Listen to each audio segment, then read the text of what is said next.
పరిశుద్ధుడైన దేవా, దయగలిగిన ప్రభు, మహోన్నతుడ, మీకు వందనాలు, స్తోత్రాలు. ఈ ఉదయం వేళ ఈ పునరుద్ధానం మీ సన్నిధానంలో మిమ్మల్ని స్తుతించడానికి మరొక అవకాశాన్ని మీరు మాకు ఇచ్చారు. అవును నాయన, నీవు క్షేమం ఇవ్వకపోతే మాకు క్షేమము లేదు. మేము ఇంకా సజీవులుగా ఉన్నాము అంటే మీ కృప ద్వారానే అని ఎరిగిన వారమై కృతజ్ఞతాస్తుతులు చెల్లిస్తూ ఉన్నాం. ఎన్నో మేలులు మా జీవితంలో జరిగించి నీ ప్రజగా, నీ సొత్తుగా చేసుకొని నిన్ను ఆరాధించుటకు మాకు అనుగ్రహించిన ధన్యత, భాగ్యమును బట్టి కృతజ్ఞతలు. ఈ పునరుద్ధానమునైనా మీ చిత్తం మా జీవితంలో నెరవేర్చబడలాగున వాక్యమై ఉన్న దేవుడిగా మీ దాసుని మీరు మరుగుపరుచుకొని మాతో నాతో సూటిగా మీరు మాట్లాడి మహిమ పొందండి. మీ నామానికి నిత్యము మా ద్వారా ఘనత పొందమని, వచ్చిన ప్రతి ఒక్కరు కూడా సమాధానము, సంతోషం, ఈ మాట వింటున్న ప్రతి ఒక్కరికి నెమ్మది మీరు దయచేసి నీ కొరకు మహిమార్థంగా బ్రతకడానికి, నీ చిత్తానుసారంగా జీవించడానికి, మీ రాజ్య వారసత్వంలో బ్రతకడానికి మమ్మల్ని అందరినీ మీరు సిద్ధపరిచి మహిమ పొందమని, సమస్త మహిమ మీకే చెల్లిస్తూ యేసుక్రీస్తు వారి యొక్క శ్రేష్టమైన నామంలో ప్రార్థించి స్తుతించి వేడుకుంటున్నాం మా పరమ తండ్రి, ఆమేన్. మరి 13, 14 మనకు మీటింగ్స్ జరిగాయి. సిద్దిపేట ప్రకాష్ గారు మన మధ్యకు రావడం జరిగింది. వారు కొన్ని విషయాలను మనకు నేర్పించి వెళ్ళారు. మరి ఎంతవరకు మనం నేర్చుకున్నాం అనేసరికి ఎవరి వ్యక్తిగతమైనటువంటి యొక్క అనుబంధం వారిది. ఎందుకు ఈ విషయాన్ని చెప్తున్నానంటే, శ్రద్ధగా విన్నవారికి ఖచ్చితంగా ఆ మాట అర్థమై ఉంటుంది. దాన్ని నేను కొద్దిగా కూలంకషంగా కొన్ని విషయాలు ఒకసారి జ్ఞాపకానికి తెస్తాను. జ్ఞాపకానికి తెచ్చిన తర్వాత వాక్య భాగాన్ని మనం పరిశీలన చేసుకుందాం. అయితే ఆయన పరిచయం చేస్తూ పరలోక రాజ్యానికి ఒక చట్టం ఉంది అని జ్ఞాపకం చేశారు. పరలోక రాజ్యానికి ఒక చట్టం ఉంది. మన భారతదేశంలో లేదా ఆంధ్ర రాష్ట్రంలో కూడా ఖచ్చితంగా ఏముంటుందంటే ఒక చట్టం ఉంటుంది. చట్టాన్ని వ్యతిరేకిస్తే ఏం జరుగుద్ది అంటే శిక్షించబడతారు. ఆ చట్టానుసారంగా మనం బ్రతకాలి. పరలోక రాజ్యానికి కూడా ఏముందంటే ఒక చట్టం ఉంది. ఆ చట్టానికి 3 విషయాలు కూడా జ్ఞాపకం చేశారు. అది మత్తయి సువార్తలోంచి మనము 5వ అధ్యాయము 1 నుండి 16 వచనాలు మన ముందుకు తీసుకొని వచ్చారు. చాలా జాగ్రత్తగా వినండి. అక్కడ భాగ్యాలు జ్ఞాపకం చేశారు. రెండవది యోగ్యతలు జ్ఞాపకం చేశారు. మూడవది బాధ్యతలు జ్ఞాపకం చేశారు. మొదటి దినము మరి భాగ్యాలు జ్ఞాపకం చేస్తూ తర్వాత దీనులు అన్న మాటను జ్ఞాపకం చేశారు.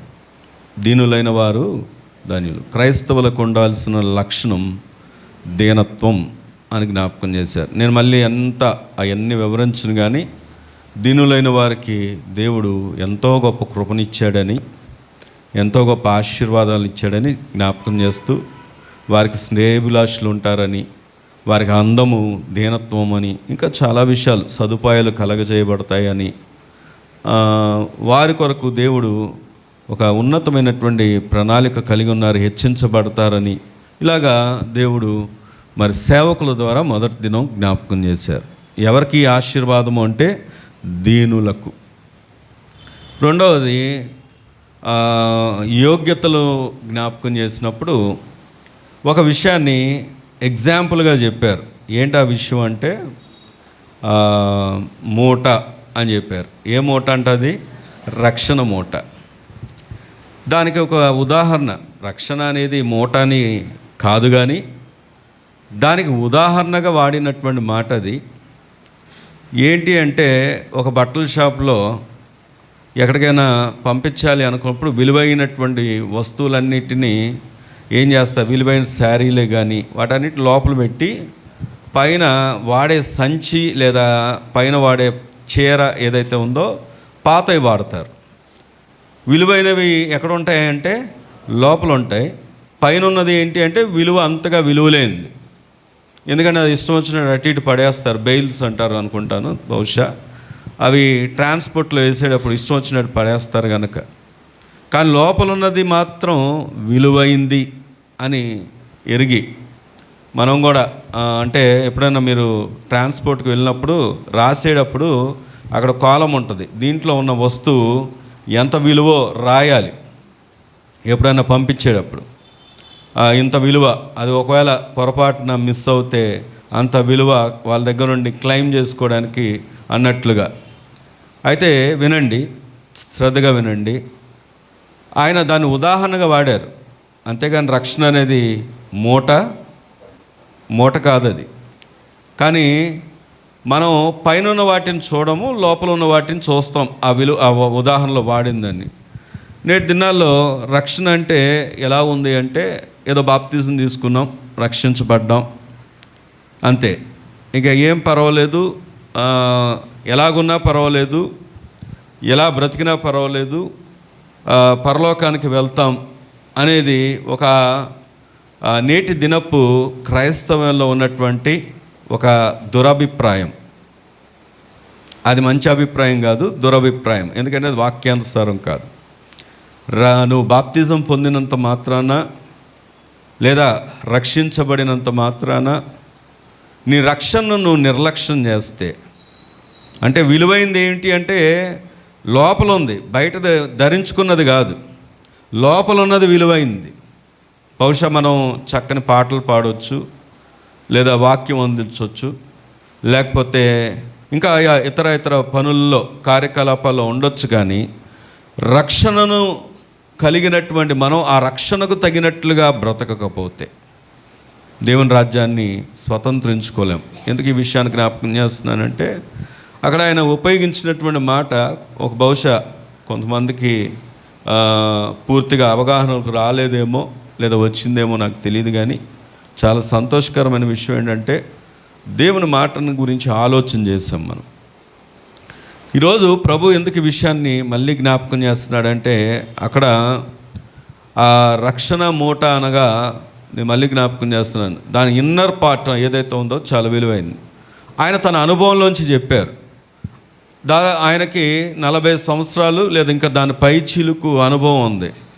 నేను రక్షణ మూటలోకి చూస్తే నాకేం తెలిసిందంటే నా పిలుపు కనపడింది అని చెప్పారు.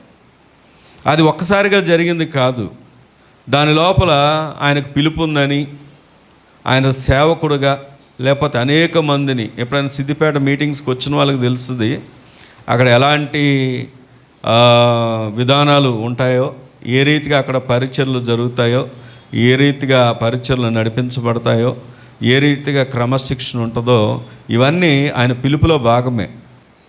అలాగే ఎందుకు ఈ విషయాన్ని జ్ఞాపకం చేసి ఆయన అనుభవంలో వచ్చి చెప్పిన మాట ఏంటంటే ఆయన పిలుపు ఉంది, ఆయన సేవ చేస్తూ ఉన్నారు. ఆ పిలుపును ఆయన రక్షణలో ఉందన్న సంగతిని ఆయన ఎరిగారు. చాలామంది ఆయన ఎందుకు ఈ విషయాన్ని అంటే మనం పై మూట మోస్తున్నాం అంతే, రక్షణ కలిగి ఉన్నాం, రక్షించబడ్డాం అని చెప్పుకుంటూ ఎటువంటి బాధ్యత లేకుండా ఉంటున్నాం. ఇది నీకు మూటలో ఉంది ఏంటో తెలియట్లేదు అన్నది మనం నేర్చుకోవడానికి ఆయన చెప్పిన మాట. నేను నీ రక్షణ, దేవుడు నీకు ఇచ్చిన అనుగ్రహించబడినటువంటి రక్షణలో దేవుడు నీ విషయంలో ఎలాంటి ప్రణాళిక కలిగి ఉన్నాడు.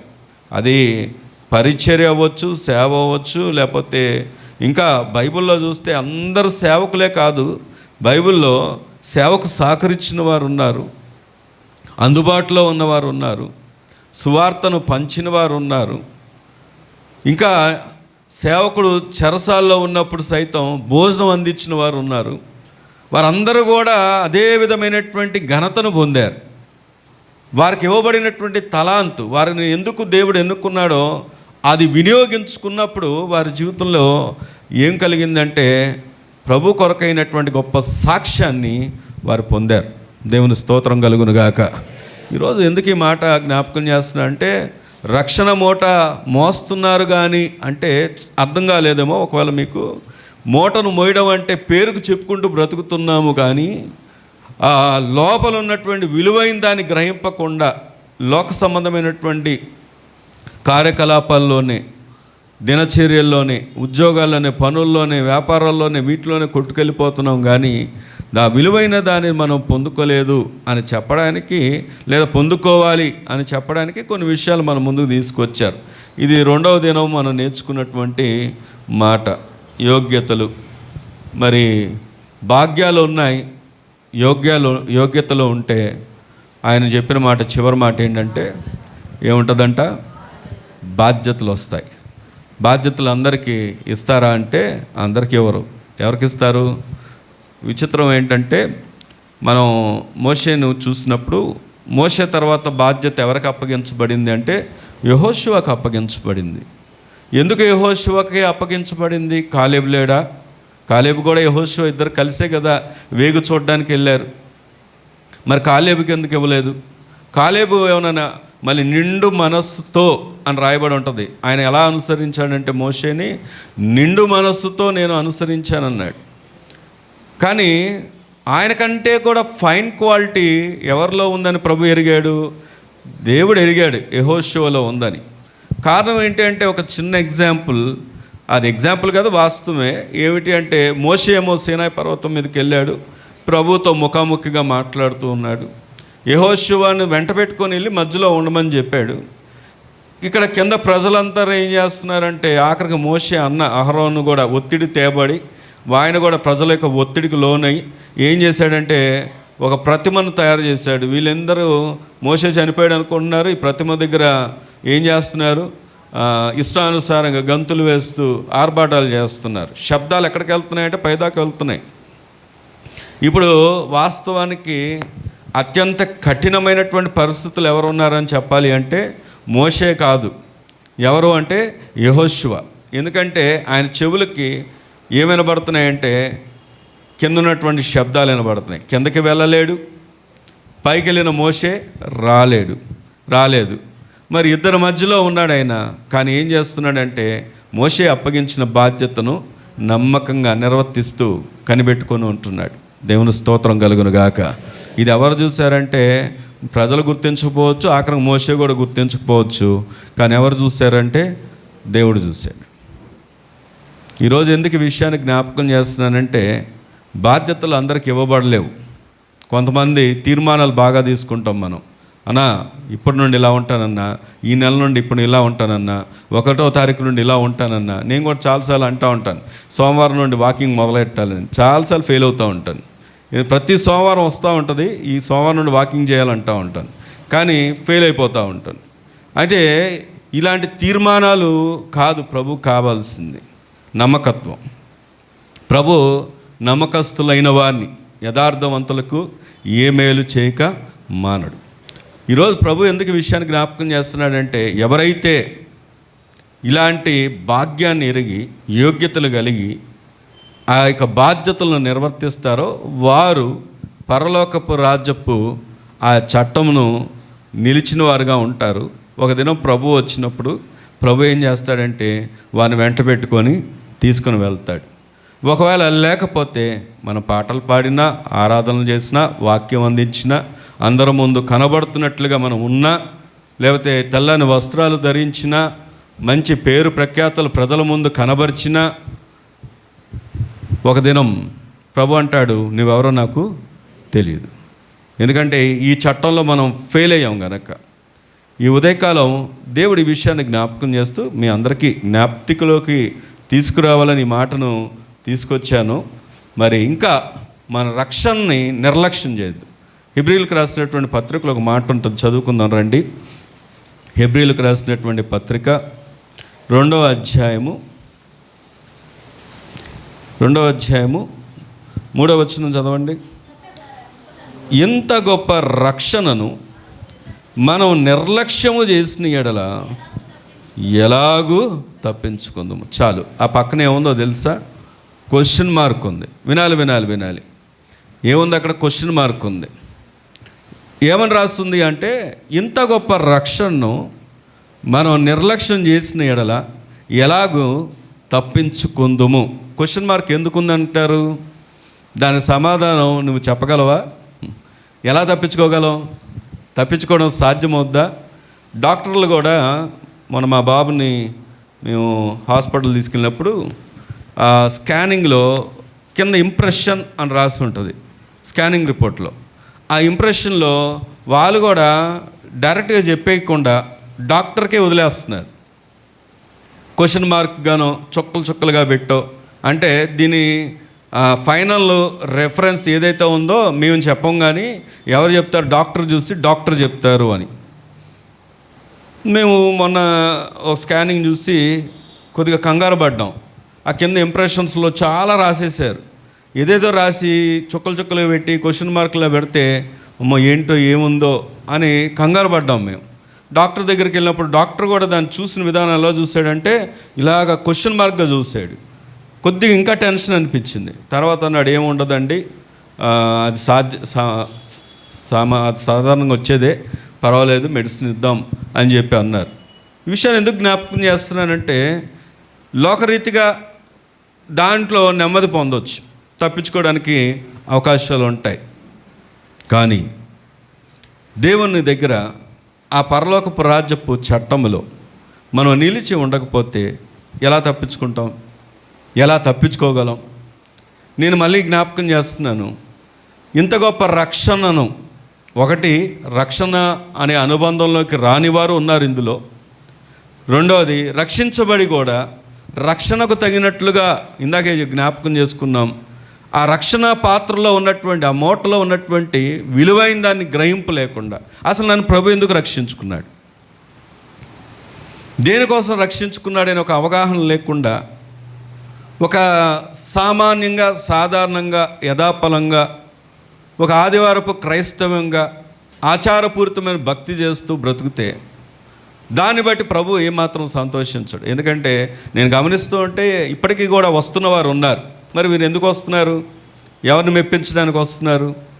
ఏమండి, ఇంత సమయం అయిన తర్వాత కూడా నేను మందిరానికి ఎందుకు వస్తున్నాను, ఎందుకు రావాలి, ఎవరిని మెప్పించడానికి వస్తున్నాం? ఈరోజు ప్రభు ఎందుకు ఈ విషయాన్ని జ్ఞాపకం చేస్తున్నాడంటే దేవుని దగ్గర మనం చేస్తే నమ్మకమైన భక్తి చేయాలి, నిర్లక్ష్యం చేయొద్దు. అందుకే ఈరోజు దేవుని వాక్యాన్ని మనం జ్ఞాపకం చేసుకుందాం రండి. ఒక వ్యక్తిని నేను జ్ఞాపకం చేస్తాను. ఆయన ఎందుకు రక్షించబడ్డాడో, ఆ రక్షణకు కారణం ఏంటో ఆయన కొన్ని మాటలు మనతో పంచుకుంటాడు. దాన్ని బట్టి నేను ఆ రక్షణకు తగినటువంటి జీవితం ఎలా జీవించాలో కొన్ని విషయాలు ఈ వాక్య భాగం ద్వారా మనం నేర్చుకోబోతున్నాం. రండి, ఒక వ్యక్తి మనకు నేర్పించబోతున్నాడు. ఆ వ్యక్తి పరిశుద్ధ గ్రంథంలో అపోస్తుల కార్యములు 26వ అధ్యాయం. అపోస్తుల కార్యములు 26వ అధ్యాయము 12వ వచనం నుండి చదువుకుందాం. అందు నిమిత్తము నేను ప్రధాన యాజకుల చేత అధికారమును ఆజ్ఞయు పొంది దమస్కునకు పోవుచుండగా, రాజా, మధ్యాహ్నమందు నా చుట్టూను నాతో కూడా వచ్చిన వారి చుట్టూను ఆకాశము నుండి సూర్య తేజస్సు కంటే మిక్కిలి ప్రకాశమానమైన ఒక వెలుగు త్రోవలో ప్రకాశించుట చూచితిని. మేమందరమును నేలపడినప్పుడు, సౌలా సౌలా, నన్నెందుకు హింసించుచున్నావు?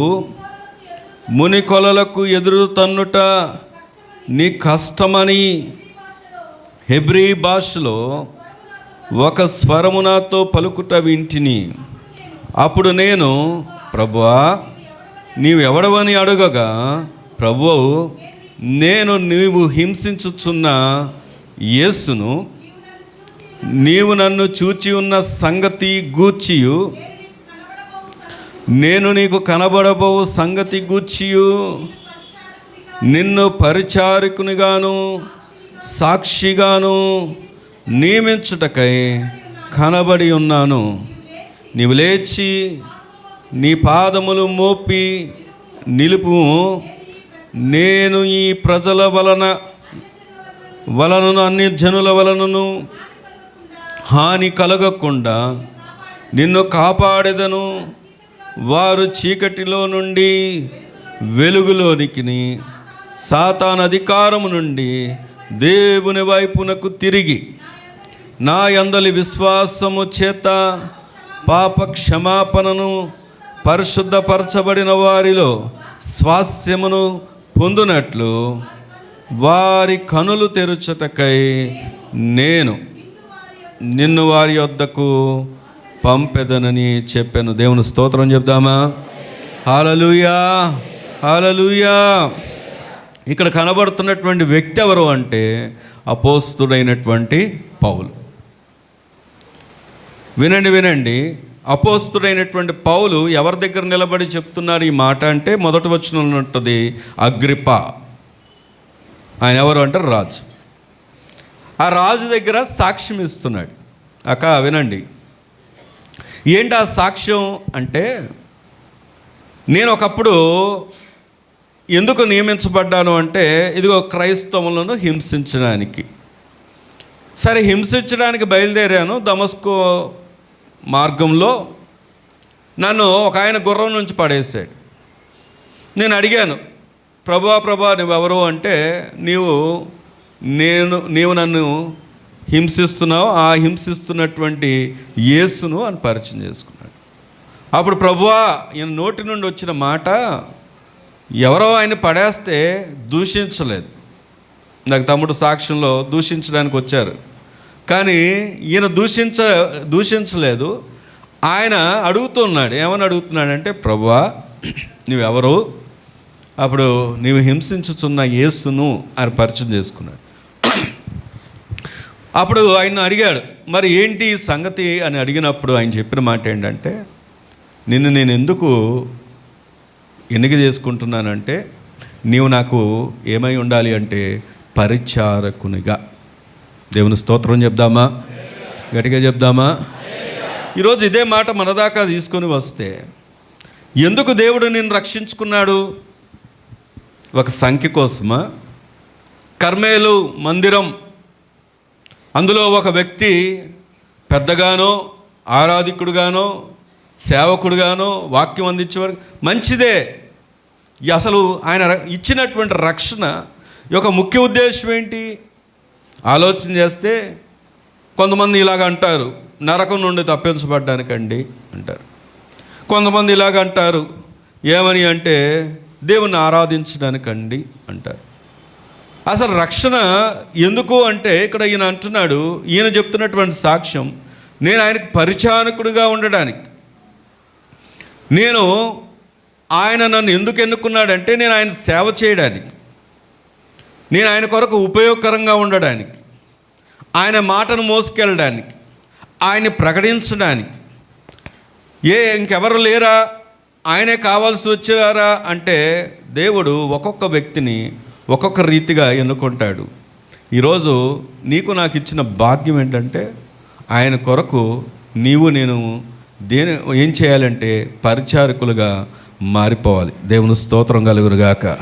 అందుకే ఇక్కడ ఆయన అంటాడు, వచనం చూడండి 26:16లో ఆయన చెప్పే మాట ఏంటంటే, నీవు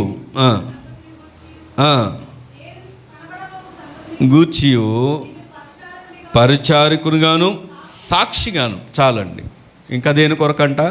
సాక్షిగా.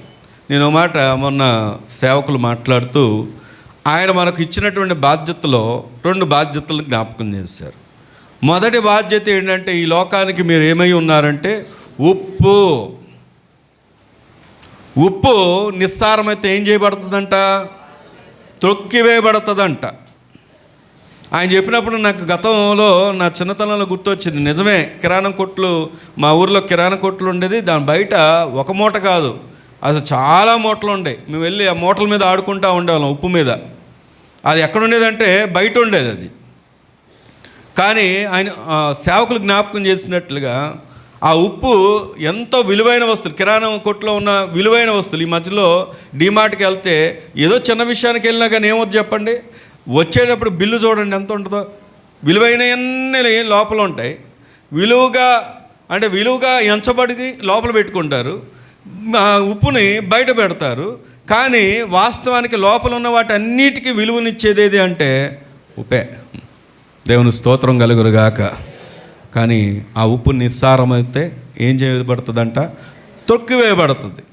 త్రొక్కివేయబడ్డానికి ఆ దేవుడు మన ఎన్నుకున్నాడు అంటే కాదు అని చెప్తున్నాడు ఆయన. మీరు ఈ లోకానికి ఏమై ఉన్నారంటే ఉప్పై ఉన్నారు. ఉప్పు ద్వారా నీవు ఈ లోకానికి ఏమి ఇవ్వాలనుకుంటున్నాడు ప్రభు అంటే సారం. నేటి దినాల్లో ఎవరి మట్టుకు వారు పరిశీలన చేస్తే సారవంతంగానే కనబడుతున్నామా? మనం మందిరం మానడం కాదు, మనం దేవునికి దూరం అవ్వడం కాదు, మన జీవితం ద్వారా ఇతరులకు కూడా ఎలా కనబడుతున్నావు అంటే సారవంతమైనగా ఉండాల్సిన నీవు నిస్సారంగా మారి ఇతరులను కూడా పాడు చేసే వ్యక్తులంగా తయారవుతున్నావు. ఈరోజు ప్రభు ఎందుకు ఈ విషయాన్ని జ్ఞాపకం చేస్తున్నాడంటే ఆలోచన చేయండి. చాలామంది ప్రభు దగ్గరికి రాకపోవడానికి గల కారణం ఎవరు అంటే బయట ఉన్నవారు కాదు, లోపల ఉన్నవారే. యవనస్తుల దగ్గర నీ సాక్ష్యం ఏంటి? మనం చెప్పడానికి అనేకులకు చెప్పాం, ఇలా ఉండాలని అనుకున్నాం, ఇలా ఉండాలని చెప్పాం. అరే అన్నలాగా ఉండాలిరా, అక్కలాగా ఉండాలిరా, అమ్మలాగా ఉండాలిరా అనే ఒక మాదిరిని చూపించినట్లుగా కనబడ్డాం. ఈరోజు నీ పరిస్థితి ఏంటి? నిస్సారం. ఎందుకంటే ఆ రక్షణలో ఉన్నటువంటి భాగ్యాన్ని ఎరక్క ఒక వ్యర్థమైన వాటి కొరకు పరుగులెత్తుతూ. వినండి, ప్రభు మనతో మాట్లాడుతున్నమాట. కానీ పౌలు అంటాడు, ఆయన ఎందుకు చేయబడిన ఉద్దేశం ఏంటంటే పరిచారకుడుగాను సాక్షిగా. దేవుని స్తోత్రం కలుగునుగాక. ఉప్పు దేనికి గుర్తుగా ఉందంటే సారానికి గుర్తుగా ఉంది, రుచికి గుర్తుగా ఉంది. అలాగే మనం ఆలోచన చేస్తే ఇంకొక విషయాన్ని కూడా జ్ఞాపకం చేశారు. ఏం చెప్పండి?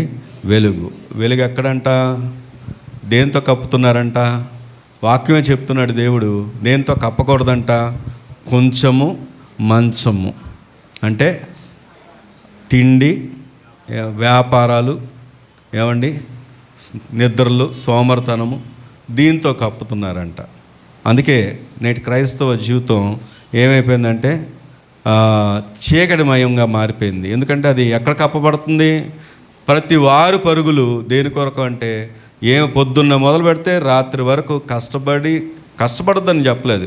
అరే 15వ తారీఖు, 13వ తారీఖు, 14వ తారీఖు 2 రోజులు, అందులో ఒక రోజు సెలవు పెట్టాల్సిన అవసరం లేదు, ఒకే ఒక రోజు సెలవు పెట్టమని చెప్పాం. దాన్ని కూడా వినియోగించుకోలేని వారు ఎందరో ఉన్నారు. ఎందుకంటే వీరు సంపాదించేది ఏం దాచిపెట్టుకుంటారో తెలియదు, పోనీ నిలబడుతుందా తెలియదు. ఇక్కడ చాలామంది జీవితాలు నిరాశమయంగా ఉండడానికి గల కారణం ఏంటంటే వాక్యాన్ని మనం పరిశీలన చేసినప్పుడు అది ఎక్కడ పెట్టబడుతుందంటే కొంచెం కింద, మంచం కింద, కంచం కింద పెట్టబడుతుంది. ఈరోజు ప్రభు ఎందుకు ఈ విషయాన్ని జ్ఞాపకం చేస్తున్నాడంటే కష్టపడడం మంచిదే, ఉద్యోగాలు చేయడం మంచిదే, చదవడం మంచిదే, ఇవన్నీ కూడా నీ ఎడల ప్రభు కలిగినటువంటి ప్రణాళిక ఏంటి? అది ఎక్కడ ఉండాలంట? దీపస్తంభం మీద అంట. దేవుని స్తోత్రం చెప్దామా? అంటే ఆ యొక్క వెలుగును అనేక మందికి పంచడానికి. గుడివాడలో ఒక సేవకుడు మరియు డాక్టర్, ఆయన పేరు యదిద్య అన్న పేరు. ఆయన సండే స్కూల్ నుండి సుధాకర్ అన్న చర్చ్లో పెరిగారు. వారు విన్న మాటని చెప్తున్నాను, నేను ప్రత్యక్షంగా చూసింది కాదు. అయితే ఆయన గుడివాడలో ఒక హాస్పిటల్ పెట్టారు. నేను అడిగాను, అన్న మరి హాస్పిటల్ ఎందుకు సేవ చేస్తున్నారు మరి అంటే ఆయన చెప్పిన మాట ఏంటంటే ఈ డాక్టర్గా నా దగ్గరకు వచ్చేవారికి దేవుణ్ణి పరిచయం చేయడానికి. అనేకులు చాలా భయంకరమైన పరిస్థితుల్లో వస్తారు, వారితో ప్రభువుని గురించి నేను ముందుగానే ప్రకటిస్తానని చెప్పలేదు, కానీ వారు ఉన్న పరిస్థితులను బట్టి నేను వారికి సువార్తను అందిస్తూ ఉంటానని చెప్పారు. అంటే ఎందుకు ఈ విషయం అంటే నేను జ్ఞాపకం చేస్తాను, చదువు ఉండాలి. డాక్టర్ ఆయన చక్కగా వచ్చే డాక్టర్ అంటే ఎలా ఉంటుందో మీకు తెలుసు. ఒక వారి లైఫ్ అందరి దగ్గరికి వాళ్ళ దగ్గరికి మనమే ఎత్తుక్కుంటూ వెళ్ళాలి, అలాంటి స్టేటస్లో ఉంటారు. అలాంటి స్థితిలో ఉన్న దాన్ని బట్టి ఆయన కంఫర్ట్గా ఫీల్ అవ్వట్లేదు, కానీ దేవుని వాక్యాన్ని, దేవుని సువార్తను, వారికి ఆయనకి ఇవ్వబడినటువంటి తలాంతును దేవుని కొరకు వినియోగిస్తున్నాడు. ఈరోజు ప్రభు ఎందుకు ఈ విషయాన్ని జ్ఞాపకం చేస్తున్నాడు? చదవాలి, ఉద్యోగాలు చేయాలి, పనులు చేయాలి, వ్యాపారాలు చేయాలి, కానీ అది నీకు ఎందుకు అంటే బ్రతకడానికి ఏదో ఒకటి చేయాలి, కానీ ప్రభు లేకుండా చేస్తే ప్రయోజనం లేదు. ప్రభువును కలిగిన వారి జీవితాల్లో గొప్ప మేలు దొరుకుతుంది. దేవుని స్తోత్రం కలుగును గాక. ఈరోజు ఇక్కడ మనం ఆలోచన చేస్తే, అందుకే ఎక్కడ పెట్టబడాలి చెప్పండి? దీపస్తంభం మీద. మన బాధ్యత అది. పౌలు దగ్గరకు వచ్చి ఆలోచన చేద్దాం. అసలు ఎందుకు, ఎలాగా నేను కొన్ని విషయాలు జ్ఞాపకం చేస్తాను. నిన్ను నన్ను దేవుడు ఎందుకొరకు రక్షించుకున్నాడు అంటే టు సర్వ్, అంటే ఆయన కొరకు పని చేయడానికి. నీ పక్కన వాళ్ళు చెప్పండి, ఎందుకొరకు? ఏం చేయడానికి? ఆయన కొరకు సేవ చేయడానికి, ఆయన కొరకు పరిచర్య చేయడానికి, ఆయనకు పరిచారకునిగా ఉండడానికి. మరి నిన్ను నన్ను సాధారణంగా ఎన్నుకున్నాడంటే, వాక్యాన్ని కనుక మనం పరిశీలన చేస్తే ఎలా ఎన్నుకున్నాడు అంటే, రండి ఎఫెసీయులకు రాసినటువంటి పత్రిక 2వ అధ్యాయం. ఎఫెసీయులకు రాసినటువంటి పత్రిక 2వ అధ్యాయము 8వ వచనాన్ని కనుక మనం చదివితే, మీరు విశ్వాసము ద్వారా కృపచేతనే రక్షించబడి ఉన్నారు, ఇది మీ వలన కలిగినది కాదు, దేవుని వరమే. చదవండి. అది క్రియల వలన కలిగినది కాదు గనక ఎవడునూ అతిశయపడ వీలు లేదు. చాలు. ఇక్కడ దేవుని వాక్యాన్ని పరిశీలన చేస్తే వినాలి. మీరు ఎలా రక్షించబడ్డారు అంటే, వాక్యం చెప్తున్న మాట ఏంటంటే కృప ద్వారానే. కృప అంటే ఏంటి? దేనికి మనం అర్హులము కాదో అర్హులుగా ఎంచడాన్ని ఏమంటారు అంటే కృప. వాస్తవానికి మన అతిశయించడానికి వాక్యం చెప్తున్న మాట అంటే అతిశయించడానికి ఏం లేదు. ఏమండి నేనండి మరి కర్మేల్లో ఎవరనుకున్నారు, సేవకునండి అని చెప్పుకోవడానికి లేదు. ఎందుకంటే నీకు ఆ సేవకుడు అనే బాధ్యతను అప్పగించింది ఎవరు అంటే దేవుడే. నిన్ను రక్షించుకొని ఈరోజు ఆయన బిడ్డలుగా, ఆయన సొత్తుగా చెప్పబడుతున్నాం మనం. ఓ దేశంలో మొన్న మధ్య చదివాను, ఏమని అంటే ఒక పాస్టర్ గారి మీద కేసు పెట్టారు. ఎందుకు కేసు పెట్టారు అంటే 139 మంది చచ్చిపోయారంట ఆ పాస్టర్ గారి దగ్గర ఉన్నటువంటి వ్యక్తులు. ఆయన పేరు పాల్ మెకంజీ. ఈయన చెప్పాడంట, ఆకలితో చనిపోతే పరలోకానికి వెళ్తారని చెప్పాడంట. దాంతో 130 కాదు 191 మంది ఆకలితో, లేక కాదు ఉండే ఆకలితో ఉంటే పరలోకానికి వెళ్తారని చెప్పాడు. ఆయన మీద కేసు పుటప్ చేశారు. కేసు పుటప్ చేసి కెన్యాలో జరిగింది ఇది. కేసు పుటప్ చేసి తర్వాత వెళ్ళి తవ్వకాలు చేస్తే ఆల్రెడీ ఆయన ఉన్నటువంటి ఆ చర్చ్ ప్రాంగణంలో 400 శవాలు బయటకు వచ్చాయి. అంటే అంతకుముందే ఎంతమంది చనిపోయారో తెలియదు. ఎంత అజ్ఞానమో ఆలోచన చేయండి. ఒక వ్యక్తిని ఆధారం చేసుకొని ఒక వ్యక్తి చెప్పిన మాటను, అరే ఇది వాక్యంలో ఉందా, వాక్యానుసారంగా మాట్లాడబడుతున్నారా, లేకపోతే ఈ మాటలు ఎక్కడి నుండి వస్తున్నాయి అని గ్రహింపు లేదు. నేటి దినాల్లో ఏంటంటే ఆ వ్యక్తులను బట్టి అతిశయపడుతున్నారు. ఒక ఆయన పాంప్లెట్ వేసుకున్నాడు, పాస్టర్ గారు. నేను విమర్శించడానికి పేర్లు చెప్పట్లేదు. దాంట్లో ఏమైనా ఉంది అంటే, నా దగ్గరకు వస్తే మీ సమస్యలు తీర్చబడతాయి. కింద రాయబడిన మాట, మీ మనస్సులో ఉన్నటువంటి సమస్యలు కూడా నేను చెప్పేస్తాను. మీ మనస్సులో ఉన్నటువంటి సమస్యలను కూడా నేను చెప్పేస్తాను. మీరే సమస్య వచ్చారో ఆ సమస్యలు మీరు చెప్పకుండానే చెప్పి మీ సమస్యలను తీరుస్తానని చెప్తున్నాడు. ఇది ఎంత వాస్తవం? వాక్యానుసారమేనా? దానికి పరుగులు ఎత్తేవారు, దాని కొరకు కనిపెట్టుకొని వెళ్ళేవారు. ఎందుకంటే పాంప్లెట్ చూస్తారు, పోస్టర్స్ చూస్తారు, ఆ అసత్యానికి పరుగులు ఎత్తేవారు చాలామంది ఉంటారు. ఈరోజు వాక్యాన్ని పరిశీలన చేస్తే దేవుడు చాలా స్పష్టంగా చెప్తున్నాడు, అందరూ వెళ్ళరు, కొందరే వెళ్తారు. ఎన్నిక చేయబడిన వారు కొందరే. ఆ ఎన్నిక చేయబడిన వారిలో నీవు ఉన్నావని నువ్వు ఆలోచించి, ఆ ఎన్నిక చేయబడిన వ్యక్తిగా నేను నీకు ఇవ్వబడినటువంటి రక్షణ యొక్క ప్రాముఖ్యతను మనం ఏం చేయాలంటే ఎరిగి ప్రభు కొరకు బ్రతకాలి. దేవుని స్తోత్రం కలుగును గాక. ఎందుకంటే అది మనిషిని బట్టి వచ్చింది కాదు, దేవుడు అనుగ్రహించబడినటువంటి వరం. విశ్వాసం అంటే నాకు ఎంత విశ్వాసం ఉందో అక్క, నాకు ఎంత విశ్వాసం ఉందో అన్న అని చెప్పుకుంటాం. ఒక్కొక్కసారి మనం అతిశయంగా మాట్లాడుకుంటూ ఉంటాం, ఎంత విశ్వాసం, నాకున్న విశ్వాసం ఎంత గొప్పది అంటే. కానీ బైబిల్ చెప్తున్న మాట ఏంటంటే నీకున్న విశ్వాసం కాదు, నీకు దేవుడు అనుగ్రహించినటువంటి వరం ఏమిటి అంటే విశ్వాసం. దేవుని స్తోత్రం కలుగురుగాక. అందుకే మీరు అతిశయించడానికి వీలు లేదని ఎవరు చెప్పిన మాట? ఇది దేవుడే చెప్పిన మాట. ఈరోజు మనుషుల కంటే కూడా మన యొక్క ముఖాలు, మన యొక్క పోస్టర్లు, మన యొక్క ఆర్భాటాలు ఎక్కువైంది. మన ప్రకటించాలి, మన గురించి చెప్పాలి, మన గురించి ప్రకటించాలి, మనకి ఏదో చేసామని చెప్పాలి. కానీ అక్కడ చెప్తున్న మాట ఏంటంటే అతిశయించడానికి ఏమీ లేదు. అందుకే దేవుని వాక్యం దగ్గరకు వచ్చి ఆలోచన చేస్తే అపోస్తుల కార్యములు 13వ అధ్యాయము, అపోస్తుల కార్యములు 13వ అధ్యాయం 38వ వచనాన్ని కనుక మనం చదువుకుంటే, కాబట్టి సహోదరులారా, ఈయన ద్వారానే, ఎవరి ద్వారా? ఇంకెవ్వరి ద్వారా కాదు.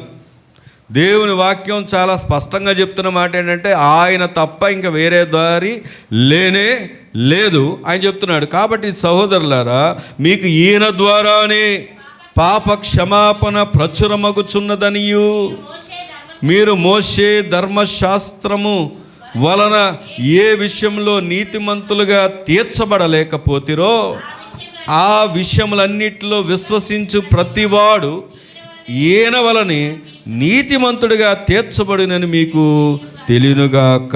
దేవుని స్తోత్రం చెప్దామా? వాక్యాన్ని అర్థం చేసుకుంటే వినండి. మనకున్నటువంటి అపలక్షణం ఏంటంటే వాక్యం చదవంగానే అర్థం కాలేదనుకోండి, అక్కడ ఆగిపోతాం. కానీ దేవుడు అర్థం చేసుకోవడానికి, మనకి ఇవ్వడానికి ఆ మాట ఇచ్చినప్పుడు దాన్ని గ్రహింపులోకి తెచ్చుకోవడానికి దాని మీద శ్రద్ధ పెట్టాలి, ప్రార్థన చేసుకోవాలి, దేవుడు మనతో మాట్లాడాలని. ఈరోజు ప్రభు వాక్యం దగ్గరకు వచ్చి ఆలోచన చేస్తే చాలా స్పష్టంగా ధర్మశాస్త్రం వలన నీతిమంతులుగా తీర్చబడక అంటే, ధర్మశాస్త్రంలో ఒక వినండి, ధర్మశాస్త్రంలో ఏముంది? 6 దినాల్లో బలులు అర్పించారు. ఏ బలి వలన, ఏ జంతు బలో, ఏ పక్షి బలో, ఇంకే బలి బట్టి ఎవ్వరు కూడా నీతిమంతులుగా తీర్చబడలేదు. మరి నీతిమంతులుగా తీర్చబడడానికి ఎవరు వచ్చారు అంటే ప్రభు అయిన యేసుక్రీస్తు వారు నీ కొరకు నా కొరకు ఒకే ఒక బలి, తన ప్రాణ అర్పణ ద్వారా ఏం చేశాడంటే మనల్ని నీతిమంతులుగా తీర్చాడు. దేవుని స్తోత్రం కలుగును గాక. ఈరోజు పరలోక రాజ్యానికి చేరడానికి ఏకైక మార్గం ఎవరంటే యేసుక్రీస్తు వారు మాత్రమే. నిన్న ఒక అన్న వాక్యం చెప్తూ, ఎలిషా అన్న అనుకుంటా, వాక్యం చెప్తూ ఒక మాట చెప్పారు. ఆయన చెప్పిన మాట వేరే సేవకుడు చెప్పిన మాట. ఈరోజు చాలామంది ఫారిన్కి వెళ్ళాలని పరుగులెత్తుతున్నారు. ఏమండి? ఎలిషానే ఫారిన్ వెళ్ళడానికి పరుగులెత్తుతున్నారు. మంచిదే, మనం కూడా అప్పుడప్పుడు చెప్తూ ఉంటాం, మీరు వెళ్ళాలి, మన మందిరానికి మీరు ఏమవ్వాలంటే స్పాన్సర్లు అవ్వాలని. మంచిదే, కానీ పరలోకానికి మార్గం అంట ఫారిన్ వెళ్ళే వారికి ఎలా ఉందంట? సరిగ్గా లేదంట. ఎందుకు సరిగ్గా లేదు అంటే అక్కడంతా ఏం నింపబడిందంటే పాపం. నేను అందరినీ అనట్లేదు, అక్కడికి వెళ్ళి నమ్మకంగా ఉన్నవారు ఉన్నారు, బైబిల్ కొరకు సేవ చేస్తున్నవారు, నమ్మకంగా సేవ చేస్తున్నవారు ఉన్నారు. కానీ ఆ ద్వారము సరిగ్గా లేదంట. ఎందుకు ఈ విషయాన్ని అంటే, అందుకే నేను ఎప్పుడు ఎవరైనా వెళ్తారంటే మొదటగా నేను చెప్పే మాట ఏంటంటే, నేను సంతోషిస్తాను, సంతోషించడానికన్నా ముందు నేను చెప్పే మాట, ముందు నువ్వు ప్రభువుని తెలుసుకోవాలి, రక్షించబడాలి. ఎందుకంటే నువ్వు అక్కడున్నా ఇక్కడున్నా ఒకవేళ ప్రభువు లేకుండా ఉంటే ఎప్పటికీ కలుసుకోలేము. అదే ప్రభువుని కలిగి ఉంటే ఎక్కడున్నా ఎత్తబడేటప్పుడు ఎక్కడ ఉంటామంటే దేవుని రాజ్యంలో ఉంటాం. దేవుని స్తోత్రం కలుగును గాక. ఈరోజు ప్రభు మనతో ఎందుకు ఈ విషయాన్ని చెప్తున్నట్టే, అసలు ఎలా రక్షించబడ్డాం, కొన్ని విషయాలు మనం నేర్చుకుంటున్నాం. మొదటి విషయం ఏంటంటే నువ్వు ఎలా రక్షించబడ్డావు. వాక్యం చెప్తున్న మాట, కృప ద్వారానే. మీకు కలిగిన విశ్వాసం, మీకు అది ఎవరిచ్చిన వరం అంటే దేవుడు అనుగ్రహించబడిన వరం. అంత మాత్రమే కాదు, వాక్యం చెప్తున్న మాట ఏంటంటే ఆయన ద్వారానే మనం నీతిమంతులుగా తీర్చబడ్డాం. దేవుని స్తోత్రం కలుగును గాక. లేకపోతే దేవుని రాజ్యానికి మనము చేరలేం. రోమీలకు రాసినటువంటి పత్రికలో చాలా స్పష్టంగా ఉంటుంది. 6వ అధ్యాయం 23వ వచనంలో కనుక మనం చదివితే, ఏలయనగా పాపం వలన వచ్చు జీతం మరణం, అయితే దేవుని కృపావరం ప్రభు అయిన యేసు క్రీస్తునందు నిత్య జీవం. దేవుని స్తోత్రం కలుగును గాక. ప్రభు లేకపోతే మనకేమీ లేదంటే నిత్య జీవము లేదు. వాక్యం చాలా స్పష్టంగా చెప్తున్నమాట. ఏలయనగా పాపం వలన వచ్చిన జీతం మరణం. అంటే తప్పదు. ఇక ఎంతటోరైనా సరే ఆఖరికి ఎలాంటి స్థితిలో ఉన్నా, నిన్నే చదివాను నేను, అప్పుడప్పుడు నోటిఫికేషన్స్ వస్తూ ఉంటాయి. నేను ఏదైనా స్టడీ చేస్తున్నప్పుడు ఏంటని చూస్తే న్యూస్లో నోటిఫికేషన్స్ వచ్చినప్పుడు, నిన్న ఒక ఫేమస్ సినిమా అంటది, దాంట్లో ఒక చిన్నపిల్లగా యాక్ట్ చేసిందంట ఒక అమ్మాయి. ఆమె యవనస్తురాలు, ఇప్పుడు 19 years ఏమో. ఆమెకి యాక్సిడెంట్ జరిగిందంట. యాక్సిడెంట్ అయిన తర్వాత ట్రీట్మెంట్ కూడా అయిన తర్వాత కాలుకి ఏదైతే దెబ్బ తగిలిందో దాంట్లోంచి ఏదో ఒక ఇన్ఫెక్షన్ ప్రారంభమై ఆమె చనిపోయింది. Just 19 years. ఒక ఫేమస్ 1000 కోట్లు సంపాదించిన సినిమాలో ఆమె చిన్న అమ్మాయిగా యాక్ట్ చేసిందంట. ఇప్పుడు ఆమె చాలా అందంగా ఉంటుందంట. 19 years, చాలా ఫాలోవర్స్ ఉన్నారంట. ఫేస్బుక్ వీటిలో మంచి ఫాలోవర్స్ ఉన్నారంట. కానీ ఇప్పుడు ఎక్కడ ఉంది చెప్పండి? చిన్న యాక్సిడెంట్. ఇందాక తమ్ముడు చెప్పినప్పుడు ప్రభువా అనుకున్నాడు. ఏమండి, మేజర్ యాక్సిడెంట్. దేవుడు తప్పించాడు. అంటే జరగవా? సేవకుల పిల్లలకి శ్రమలు రావా? ప్రభువు నమ్ముకున్నంత మాత్రాన కష్టాలు రావా అని నేను చెప్పట్లేదు, వస్తాయి. కానీ ప్రభు మనకు తోడై ఉంటాడు. ప్రభు మనకు క్షేమాన్ని ఇస్తాడు. ప్రభు మనకు చేయిని అందిస్తాడు. ఆ స్థితి నుండి విడిపిస్తాడు. ఈరోజు ప్రభు ఎందుకు ఈ మాట చెప్తున్నాడంటే, నీవు నా జీవితంలో ఆలోచన చేస్తే దేవుడు ఎంతో గొప్ప కార్యాలు ఎన్నో చేస్తూ వచ్చాడు. నిన్ను రక్షించుకోవడమే దేవుడు అనుగ్రహించినటువంటి గొప్ప కృప. అది కృప ద్వారా దొరికింది. నీవు నేనంటూ ఈ దినానికి పరలోక రాజ్యానికి వారసులం అయ్యాము అంటే అది ప్రభు కృప ద్వారానే. లేకపోతే ఇగో ఏ భేదం లేదు, అందరూ పాపం చేసి దేవుడు అనుగ్రహించి మహిమను పొందలేకపోతున్నారు. పాపం వల్ల వచ్చిన జీతం ఏంటి? మరణం. ఇవన్నీ మాకెందుకండి? దీవెనల గురించి చెప్తారా? ఆశీర్వాదాల గురించి చెప్తారా? ఇవి ఇంట్రెస్టింగ్గా ఉంటాయి, అవి చెప్పండి అని అంటారేమో. ఇవన్నీ ఏంటంటే, ఒక వైద్యుడి దగ్గరికి వెళ్ళామనుకో, దెబ్బ తగిలింది, వినాలి. వైద్యుడి దగ్గరికి వెళ్ళాం, దెబ్బతో వెళ్ళినప్పుడు దాని అసలు డ్రెస్సింగే చేయకుండా, ఏమండి అమ్మో డ్రెస్సింగ్ చేస్తే ఏం పోయాలి? దాని మీద స్పిరిట్ వేస్తారు, రుద్దాలి. దాంట్లో ఉన్న దెబ్బలు తగినప్పుడు ఏం వెళ్తాయంటే రాళ్ళు మొక్కలో, ఇసుక మొక్కలో, ఈ డస్ట్ వెళ్ళిపోద్ది. దాన్ని ఏం చేయాలంటే క్లీన్ చేస్తే నొప్పి వస్తుంది. అసలే వచ్చినాయన పాస్టర్ గారు కాబట్టి పర్వాలేదులే అని చెప్పేసి పైన కట్టేసాడు అనుకో. ఈ ఆశీర్వాదాలు, ఆరోగ్యాలు వీటి గురించి చెప్తున్నప్పుడు చాలా ఇంట్రెస్టింగ్గా ఉంటుంది మనకి. కానీ అదేంటో తెలుసా? పైన కట్టడమే. కానీ లోపల ఏముండాలి అంటే, ఇక్కడే ఉన్నారు దానియేలు గారు. ఒకసారి ఆయనకి బొట్టన వేలు అనుకుంటాను గాయమైంది. ఆయన ఎవరో వెంటనే తీసుకెళ్ళి అక్కడ ఉన్నటువంటి డాక్టర్ దగ్గర తీసుకెళ్తే ఆయన లోపల ఏం క్లీన్ చేయకుండా ఏం చేశారంటే కుట్లు వేసేసారు. అవునండి, స్టిచ్చింగ్ వేశారు. తర్వాత ఏమైందో తెలుసా? అది ప్రాబ్లం అయిపోయింది. మళ్ళీ వెళ్ళి ఆ కుట్లెప్పదేసి మళ్ళీ లోపల ఉన్నదంతా క్లీన్ చేయించి తర్వాత మళ్ళీ దాన్ని చేయాల్సి వచ్చింది. ఎందుకంటే ఖచ్చితంగా గాయం ఏం చేయబడాలంటే లోతుల్లోంచి క్లీన్ చేయబడాలి.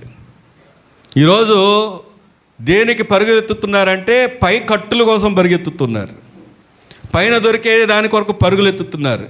కానీ వాక్యాన్ని క్షుణ్ణంగా ఎరిగితే అసలు దేవుడు నీ ఎడల కలిగిన ప్రణాళిక ఏంటంటే, నువ్వు రక్షించబడడానికి దేవుడు అనుగ్రహించినటువంటి కృప, దేవుడు నీకు ఇచ్చినటువంటి భాగ్యం. నువ్వు ఎలా ఉండాలని కోరుకుంటున్నాడంటే, దేవుని కొరకు ఒక పరిచారకునిగా, దేవుని పనిలో ఒక భాగ్యవంతుడిగా ఉండడానికి ప్రభు నన్ను ఎన్నిక చేశాడు.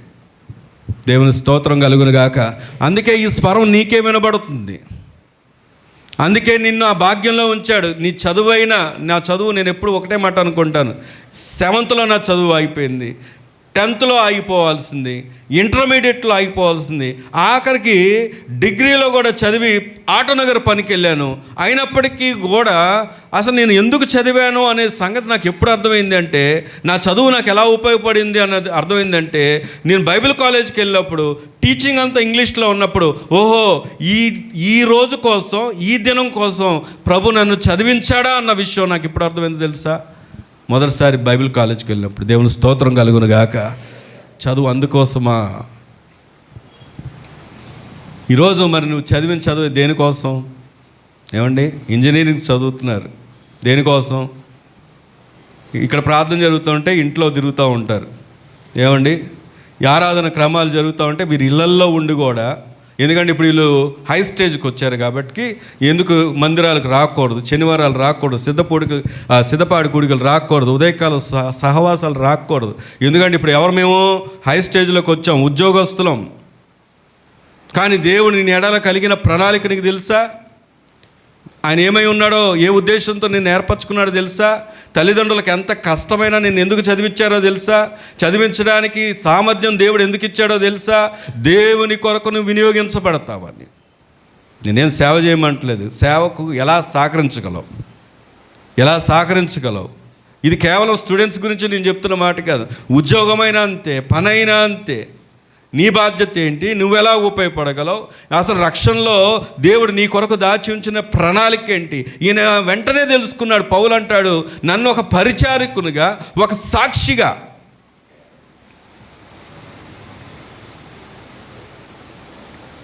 మొదటి సత్యం ఏంటి అంటే, నువ్వు ఎలా రక్షించబడ్డావు.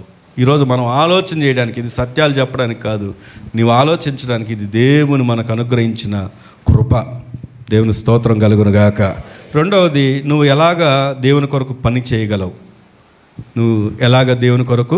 పని చేయలేవు. నీ పక్కన వాళ్ళు చెప్పండి, ఎలా పని చేయగలవు. రండి, ఎఫెసీయులకు రాసినటువంటి పత్రిక పౌలే నేర్పిస్తున్నాడు మనకి.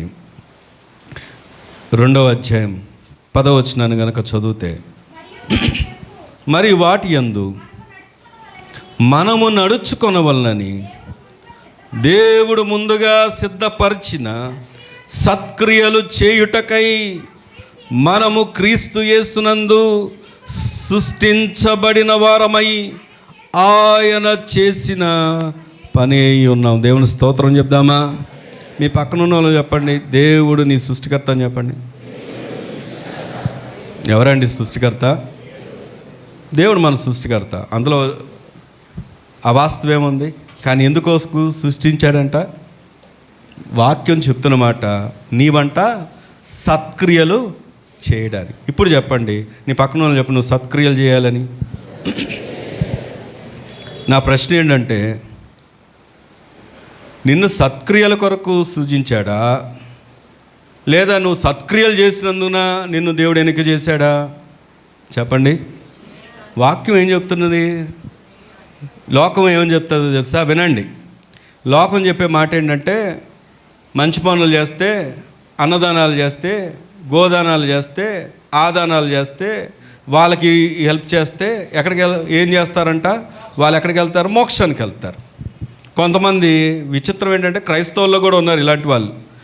దేవుని విషయంలో నమ్మకంగా ఉండరు, దేవునికి ఇచ్చే విషయంలో నమ్మకంగా ఉండరు, దేవుని దగ్గరికి వచ్చే విషయంలో నమ్మకంగా ఉండరు. వీళ్ళంతా లోక మంచితనాన్ని వెతుకుతూ ఉంటారు. అదేంటంటే, వాళ్ళ పేకల చుట్టూ దిట్టుకొని వాళ్ళ మంచితనాన్ని లోకంలో ఎతుకుతున్నారు కనుక నెమ్మది లేకుండా బ్రతుకుతున్నవారు చాలామంది ఉన్నారు.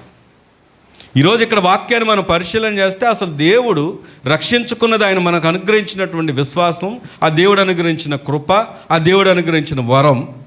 రెండవదిగా చెప్తున్న మాట ఏంటంటే, నీవు దేని కొరకు దేవుడు నిన్ను సృష్టించాడు అంటే నువ్వు సత్క్రియలు చేయడానికి. అంతేగాని నువ్వు సత్క్రియలు చేసినంత మాత్రాన నిన్ను ఎన్నుకోలేదు. అర్థమైందో లేదో? నిన్ను అసలు ఆయన నిర్మించుకున్నదే నువ్వు సత్క్రియలు చేయడానికి, దేవుని కొరకు ఏదైనా చేయడానికి. బైబిల్లో ఒక చిన్న ఉదాహరణ ఉంది. ఆ ఉదాహరణ మరేంటో కాదు, గాడిద. ఏమండి? గాడిద ఎక్కడ కట్టబడి ఉంది? ఒక గ్రామంలో కట్టబడి ఉంది. ప్రభు ఏం చెప్పాడు అంటే, నేను ఆ యొక్క గాడిదను ఎక్కవలసి ఉంది, వెళ్ళి ఆ యజమానిని అడగండి, ఇలా నేను అడిగానని చెప్పాడు. అది కట్టబడినంతసేపు ఆ గాడిదకి ఏమన్నా గుర్తింపు ఉందా అంటే ఏం గుర్తింపు లేదు. అది అన్ని గాడిదల్లో అదొక గాడిద.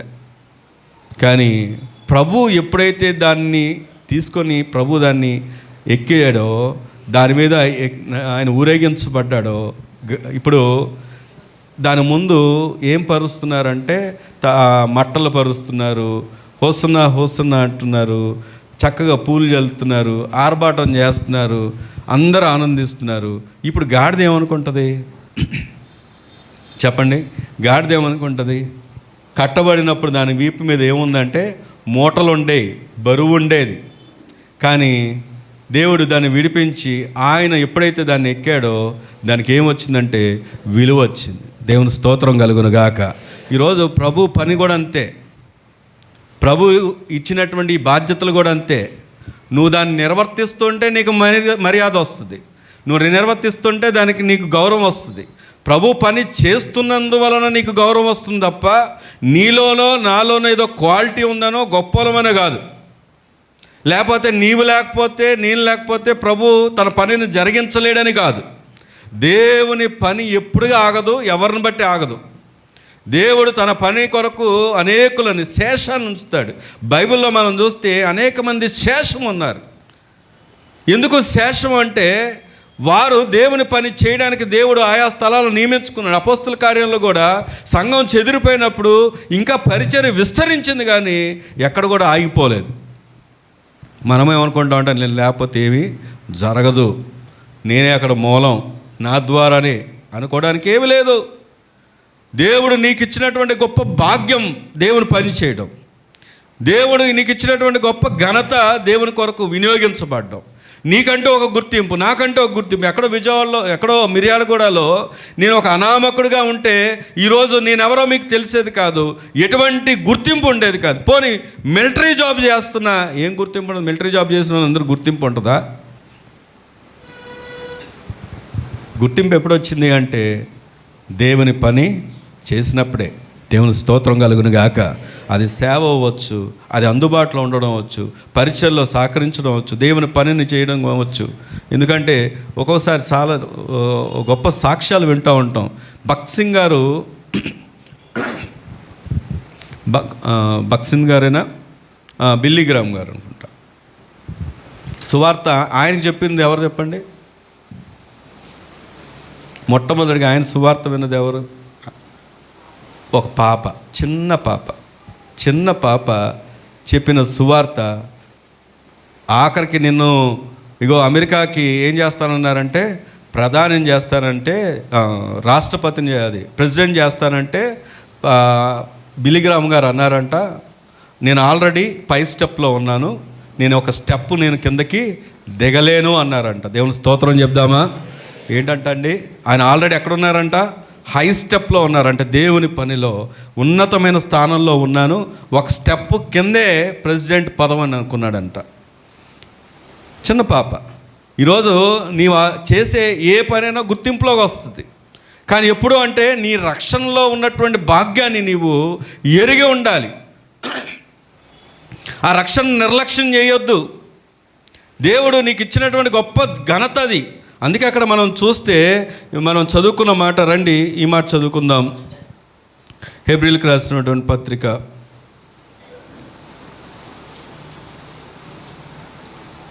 లేదా అపోస్తుల కార్యములు 13 చూడండి. అపోస్తుల కార్యములు 13 ఒకటే వచ్చింది, చదువుదాం.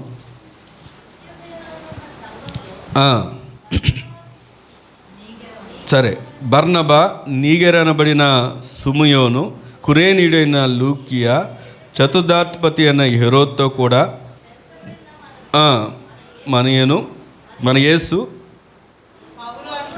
సౌలు అను ప్రవక్తలను బోధకులు ఉండే. నేను చదువుతాను. వారు ప్రభువును సేవించుచు ఉపవాసము చేయుచుండగా పరిశుద్ధాత్మ నేను బర్నబాను సౌలును పిలిచిన పని కొరకు వారిని నా కొరకు ప్రత్యేకపరచుడని వారితో చెప్పాను. దేవుని స్తోత్రం చెప్దామా? వీళ్ళంట ఏం చేస్తున్నారంట? ఉపవాసం ఉండి ప్రార్థన చేస్తున్నారు. నేను ఒక మాట సూటిగా అడుగుతాను, వినండి. ఎంతమంది మనం ఉపవాస ప్రార్థనకు వస్తాం? నేను ఉపవాస ప్రార్థనని ఫోకస్ చేసి ఈ మాట చెప్పట్లేదు. ఇక్కడ ఉపవాస ప్రార్థనలో పౌలుకు బర్నబాకి ఏం కనబడింది అంటే, ఏం తెలియజేయబడింది అంటే, వారి ఎడల దేవునికి ఉన్నటువంటి ఉద్దేశం ఏంటో తెలియబడింది. దేవుని స్తోత్రం చెప్దామా? గట్టిగా చెప్దామా? అంటే మనం అందరం ఉపవాస ప్రార్థన ఉంటేనే దేవుడు తెలియజేస్తాడని మాట చెప్పట్లేదు. దేవుని సన్నిధులు ఎవరైతే కనిపెట్టుకుంటారో, దేవుని దగ్గర ఎవరైతే కనిపెట్టుకుంటారో, ఇందాక మనం మాట్లాడుకుంటున్నట్టుగా పైన ఉన్నదాన్నే చూస్తున్నాం మనం. లోపల దేవుడు నీ ఎడల కలిగిన ఉద్దేశం ఏంటి, ఆయన నీ ఎడల కలిగిన ప్రణాళిక ఏంటి? నేను ఎప్పుడు నా చిన్నతనంలో ఒకే విషయం బాగా బాధ పెట్టేది. ఒకటే మాట, చిన్నతనం నుండి నేను డిగ్రీ అయిపోయేంత వరకు ఒకే మాట రిపీటెడ్గా వచ్చేది, నువ్వెందుకు పనికిరావురా అనేవారు. అదే విచిత్రము, ఉద్యోగానికి వెళ్తే ఉద్యోగానికి అంతే, ఇంటర్వ్యూకి అంతే, ఎక్కడికి వెళ్తే అక్కడికి నాకు వినపడే మాట ఏంటి తెలుసా? ఈడెందుకు పనికిరాడు. నన్ను టెస్ట్ చేయడానికి కూడా ఇద్దరిని ₹1000 జీతమే ఎఫ్ఎఫ్రా గారు వాళ్ళ ఆఫీస్లో పంపిస్తే, నాతో పాటు ఇంకొక వ్యక్తి వచ్చాడు, ముస్లిం, అతని పేరు కూడా గుర్తులేదు నాకు. మమ్మల్ని ఇద్దరిని మార్కెట్కి పంపించారు, ఆటోనగర్ మార్కెట్కి. ఎందుకంటే మా పని ఏంటంటే, అది ఒక వాల్ గడ్స్ అని ఉంటుంది, ఇంజిన్లో ఉంటుంది, దాన్ని పరిచయం చేసి రావాలి. శంకర్ అని ఒక మేనేజర్ కూడా మాతో పాటు వచ్చారు. అతను ప్రభు అంటే అస్సలు ఇష్టం ఉండేది కాదు. సరే, అక్కడికి వెళ్ళిన తర్వాత వాళ్ళు ప్రసాదం పెడితే నేను వద్దన్నాను. సరే, ఈ నాతో పాటు వచ్చిన అతను దూసుకెళ్ళిపోవడం అంటే ఏంటంటే, చిన్నోడే, నాకన్నా చిన్నోడే, చక్కగా వెళ్ళిపోతున్నాడు, వాళ్ళందరితో మాట్లాడేస్తున్నాడు, వాళ్ళందరూ నవ్వుతున్నారు, చక్కగా ఆర్డర్స్ బుక్ చేసుకుంటున్నాడు. నాకు మాట్లాడే విధానం తెలీదు. నేను వెళ్ళి మౌనంగా కూర్చున్నా. వచ్చిన తర్వాత ఫీడ్బ్యాక్ ఏమని ఇచ్చారంటే, వీడు వేస్ట్ అండి, వీడు ఎందుకు పనికిరాడు, వీడి వల్ల మనకు బిజినెస్ అవ్వదు అని చెప్పారు. అంటే ఎందుకు మాట చెప్తున్నానంటే, స్కూల్ లెవెల్ నుండి కాలేజ్ లెవెల్ నుండి కూడా నా గురించి వినబడే మాట ఒకటే, పనికిరాడు. కానీ ఎంత గొప్ప దేవుడు అంటే, పనికిరాని నన్ను దేవుడు వాడుకుంటున్నాడు. దేవుని స్తోత్రం కలుగును గాక. లోకానికి పనికిరాకపోవచ్చు, కానీ ప్రభువుకు పనికి వచ్చేలాగా చేయడానికి నాలో ఏం మార్చాలో, ఎలాంటి నేర్పించాలో, ఎలాగ మలుచుకోవాలో, ఎలా చెక్కుకోవాలో అంతా ఆయనే తీసుకొచ్చాడు. దేవుని స్తోత్రం కలుగును గాక. ఈరోజు అందుకే ప్రభు మనతో చెప్తున్నమాట, నీ విషయంలో మరి నీ దేవుడు కలిగిన చిత్తం ఏంటి? పౌలు మనం చూస్తున్నాం. బర్నబా అన్న వ్యక్తి సంఘములో ఆయన సేవ చేస్తున్న దానికంటే కూడా పౌలును బలపరిచిన వ్యక్తిగా కనబడతాడు, పౌలును పంపించిన వ్యక్తిగా కనబడతాడు. ఇక్కడ మనకు అపోస్తులైనటువంటి పౌలు గురించే యేసుక్రీస్తు వారి తర్వాత నూతన నిబంధనలో ఎక్కువగా వినబడే పేరు ఎవరిదంటే అపోస్తులైనటువంటి పౌలు. కానీ పౌలును బలపరిచిన వ్యక్తి, పౌలును నడిపించిన వ్యక్తి ఎవరో అంటే బర్నబా. దేవుని స్తోత్రం చెప్దామా? ఇప్పుడు బర్నబాకి ఎక్కువ పేరు వచ్చిందా, పౌలుకి ఎక్కువ పేరు వచ్చిందంటే, సహజంగా మానవ రీతిగా ఆలోచన చేస్తే పౌలుకి ఎక్కువ పేరు వచ్చింది. కానీ దేవుని దృష్టిలో ఎవరికి ఎక్కువ పేరు అనుకోవాలి అంటే, పౌలును బలపరిచినటువంటి బర్నబా. అలాగే మనం గమనిస్తే ఆ తిమోతి పత్రికలో కానీ మన ప్రతి దాంట్లో పౌలు కొంతమంది పేర్లను జ్ఞాపకం చేస్తాడు. ఏంటి ఆ పేర్లు? నేను చాలా విషయాలు ఉన్నాయి కానీ అన్నీ చెప్పే సమయం కాదు కనుక క్లుప్తంగా వెళ్ళిపోతున్నాను. ఆ పేర్లన్నీ కూడా వారు గొప్ప గొప్ప సేవలు చేసిన వాళ్ళు, లేకపోతే సేవకులుగా ఉన్నవారు కాదు, అందరూ సేవకు సహకరించిన వాళ్ళే. తిమోతి ఒక్కడే తర్వాత సేవ బాధ్యతను అప్పగించబడ్డాడు. కానీ తర్వాత మనం చూస్తే అందరూ కూడా జైల్లో ఉన్నా, లేకపోతే అక్కడక్కడ ఉన్న సంఘాలు, పౌలు లేని సమయంలో ఆ సంఘాల్లో వారు నిలబడి సంఘానికి బాధ్యతను వహించి నిలబడిన వ్యక్తులను దేవుడు ఏం చేశాడంటే, పౌలు తన చివరి క్షణాల్లో జ్ఞాపకం చేశాడు. దేవుని స్తోత్రం కలుగును గాక.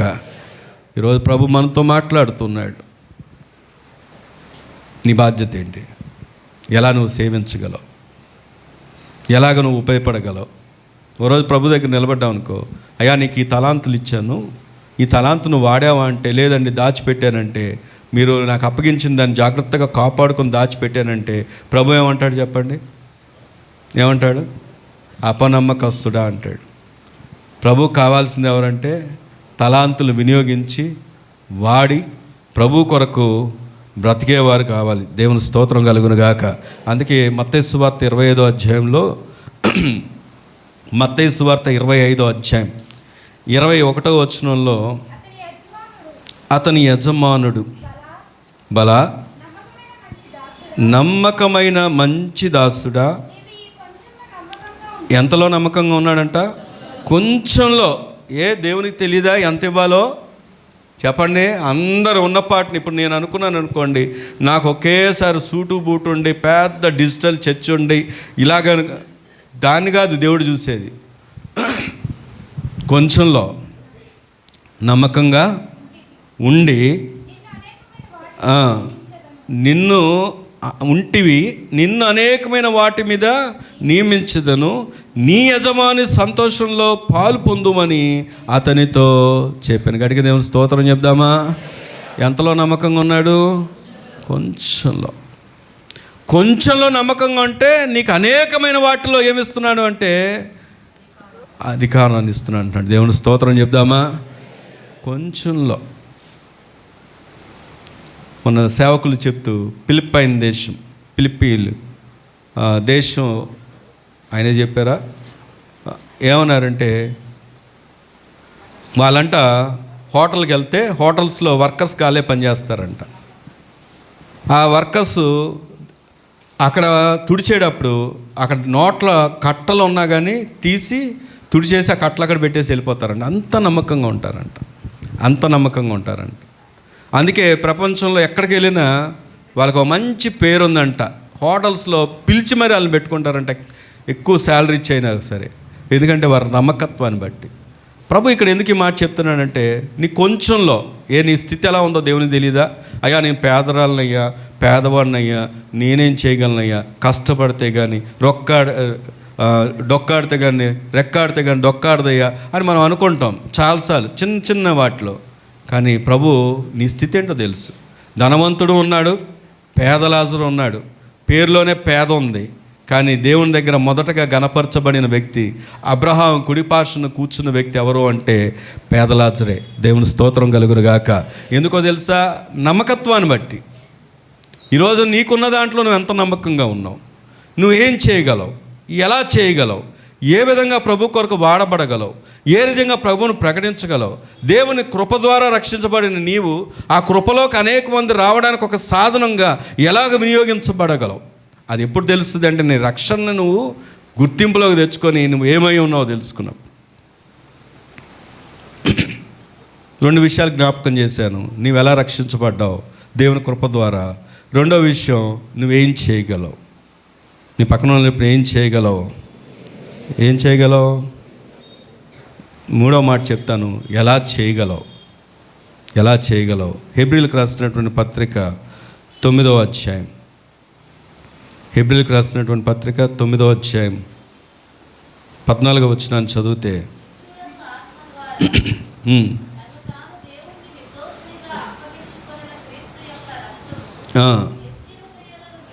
ఏ క్రియలు విడిచిపెట్టాలి చెప్పండి? అందరూ చెప్పండి. ఏ క్రియలు? ఈ లోకంలో ఉన్న ఏ క్రియ అయినా అది ఏ క్రియలు అంటే నిర్జీవ క్రియలే. దాన్ని ఏం చేయాలంటే మనం విడిచిపెట్టి జీవము గల దేవుణ్ణి సేవించుటకు మీ మనస్సాక్షిని ఎంతో చెప్పండి,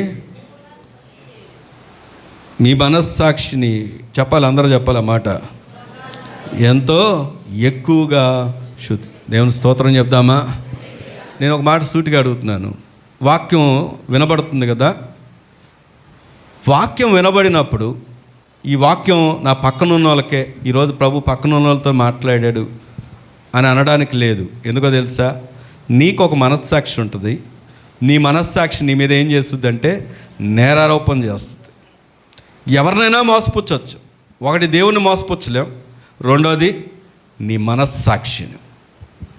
ఇక్కడ దేవుడు అంటున్న మాట, నిర్జీవ క్రియలను విడిచిపెట్టి నువ్వు నిజంగా దేవుని దగ్గర సేవించే వ్యక్తిగా ఉండాలంటే, సేవ చేసే వ్యక్తిగా ఉండాలంటే నీ మనస్సాక్షిని ఏం చేసుకోవాలంటే శుద్ధి చేసుకోవాలి. నీకు తెలుసు, నేను ఎంతమందో ప్రభువుని ఎరగనప్పుడు కాలేజ్కి వెళ్తున్నప్పుడు ఇక్కడ వాక్యాలు వింటున్నప్పుడు గట్టిగా తగిలిన వాక్యాలు నాకు ఎక్కువగా లేవు, కానీ నా ఎంతో కొంత ఒక అవగాహన వచ్చింది. అమ్మో, ప్రభు ఉన్నాడు, దేవుడు చూస్తున్నాడు, దేవుడు చెప్తున్నాడు, దేవుడు ఆయన కనిపెడుతున్నాడు. కాలేజీకి వెళ్ళంగానే స్నేహితుల నుండి భయంకరంగా నాకు టార్చర్ ఉండేది. వచ్చాడురా పెద్ద నీతిమంతుడు, వచ్చాడురా పెద్ద భక్తిపరుడు అని చెప్పి అంటున్నప్పుడు ఒక నెల నమ్మకంగా ఉండేవాడిని, ఒక వారం నమ్మకంగా ఉండేవాడిని, మళ్ళీ పడిపోతూ ఉండేవాడిని. ఎందుకంటే వీళ్ళన్న మాటలకి ఎవరు చూడు అని మళ్ళీ అలాగా రివర్స్ అయిపోతూ ఉండేవాడిని. కానీ ఒకరోజు సూటిగా దేవుడు నాతో చెప్పిన మాట, నువ్వు నాకు భయపడలేదు. సూటిగా నాతో మాట్లాడిన మాట, ఆ మాట నాకు తగిలింది. ఈరోజు ఎందుకు ఈ మాట చెప్తున్నానంటే, నేను భయపడుతున్నాను లేదో, నేను నమ్మకంగా ఉన్నాను లేదో, నేను నా స్నేహితుల దగ్గర ఎలా ఉన్నా, నా ఫోన్ కాల్స్లో ఎలాగున్నా, నేను బయట వ్యక్తులతో ఎలాగున్నా, స్త్రీల దగ్గర ఎలాగున్నా, ఇవన్నీ ఎవరు చూస్తున్నారు? దేవుడు చూస్తున్నాడు. అందుకే ప్రభు అంటున్నాడు, నువ్వు దేవుని సేవించాలి అంటే నీ జీవ క్రియలు ఏం చేయాలంటే విడిచిపెట్టి నీ మనస్సాక్షిని ఏం చేయాలంట? శుద్ధి చేసుకోవాలంట. చివరిగా 2 మాటలు చూసి ముగించుకుందాం. కొరింథీ మొదటి పత్రిక 15వ అధ్యాయం 10వ వచనాన్ని చదివితే, ఆయనను నేనేమై ఉన్నాను, అది దేవుని కృప వలననే అయి ఉన్నాను, మరియు నాకు అనుగ్రహించబడిన ఆయన కృప నిష్ఫలము కాలేదు, కానీ వారందరికంటే నేనెక్కువగా ప్రయాసపడినది నేను కాను, నాకు తోడై ఉన్న దేవుని కృపయే. దేవుని స్తోత్రం చెప్దామా? మనం అందరూ ఏం చేయాలంటే ప్రయాసపడాలి. ఎలా ప్రయాసపడాలి? అక్కడ వాక్యం చెప్తున్నాడు, అందరికంటే ఎక్కువ ప్రయాసపడ్డాను. అయినప్పటికీ కూడా ఆయన చెప్పిన మాట ఏంటంటే, ఇదేది నా వల్ల కాదు. ఎవరి వల్ల? దేవుని కృప వల్లే, అని తోడై ఉండడం వల్లే. దీంట్లో నాకేం ఘనత అక్కర్లేదు అని ఎవరు చెప్తున్నాడంటే పౌలు చెప్తున్నాడు. ఈరోజు నీవు నేను ఏదన్నా చిన్న పని చేసామనుకోండి, ఏదన్నా తుడిచామనుకోండి, ఏదన్నా కడిగామనుకోండి, అక్కడ నేనే చేస్తూ ఉంటానండి, ఇంకెవరు లేరా అని అనుకుంటాం మనం. లేకపోతే చేసేవాళ్ళేమో కొన్ని సూటిపోటు మాటలు, చేయని వారిని కొన్ని సూటిపోటు మాటలు, అన్నిటికీ వాడుకుంటారండి అని అంటూ ఉంటారు. కానీ పౌలు అలాగ అనలేదు. పౌలు ఏమన్నాడో తెలుసా? నేను అందరికంటే ఎక్కువ ప్రయాసపడ్డాను. కానీ ఎవరి కోసం ప్రయాసపడ్డాను? నా కోసం కాదు, దేవుని కోసం. ఈ ప్రయాసపడింది కూడా నా వల్ల కాదు, అది దేవుని కృప అని చెప్తున్నాడు. దేవుని స్తోత్రం కలుగును గాక. ఈరోజు నేను ప్రయాసపడడానికి తగినటువంటి భాగ్యము దేవుడు నాకు ఇచ్చాడు. ఇందులో నా గొప్పతనమే లేదు అంటున్నాడు. మరి నువ్వెలా సేవ చేస్తావు? నువ్వెలా పరిచర్య చేస్తావు? నువ్వెలా దేవుడి కొరకు వినియోగపడతావు? నేను చివరిగా ముగింపుగా పేతురు మొదటి పత్రిక రండి, దేవుని వాక్యం దగ్గరికి వచ్చి ఆలోచన చేస్తే అసలు ఈ రక్షణని మనం ఏం చేయాలి అంటే, పేతురు మొదటి పత్రిక 2వ అధ్యాయము